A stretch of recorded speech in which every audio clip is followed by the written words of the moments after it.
Number 4 on the orange belt list is called thrusting salute. Salute is referring to a palm strike that goes into our attacker's chin. And in this case, what's going to happen is our attacker's coming at us with a right front kick towards our midsection above the belt.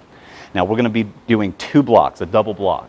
We're going to be doing an inverted downward block followed by a standard downward block. 2 blocks to the 1 kick. Now this is your introduction to double blocks. Double blocks have some concepts that we need to understand. Whenever you do a double block, the first block that you do is not really a block. It's more of a precaution than anything else. It's the second block that's the actual block. And the second block is the one that we have to follow all of the rules that are attached to blocking. What I mean by that is when we do the first block, we can actually bend some of the rules that we would ordinarily have to follow.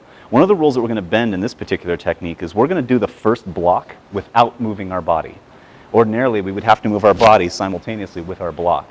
But in this case, he catches us off guard. For whatever reason, we find it more logical to panic and throw that inverted downward block to his leg prior to our standard downward block. So when he kicks, that knocks him offline while we're still standing in an attention stance. When this hand goes low, the other one goes high, setting up for our standard downward block. So we're going to step to 4 o'clock and simultaneously do our downward block, the second one to his leg. So it looks like this. Here.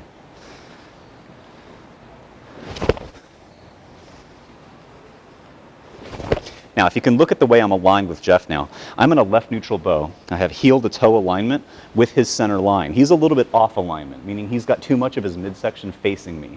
Makes him vulnerable, makes him susceptible to certain strikes like this, which is going to be our next one, a front kick to the groin.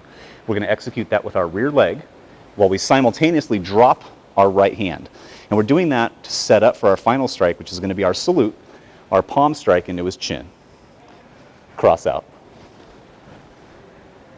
So let's look at it step by step. We're standing in an attention stance and our attacker comes up, gives us a right front kick.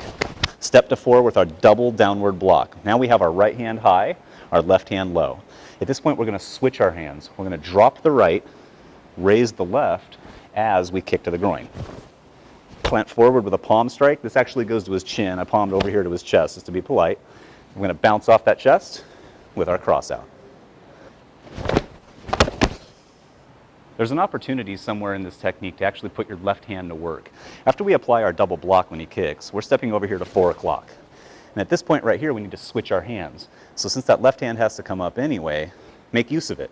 Push his right hand out of the way as you kick, and what that'll do is open up his head for our palm strike.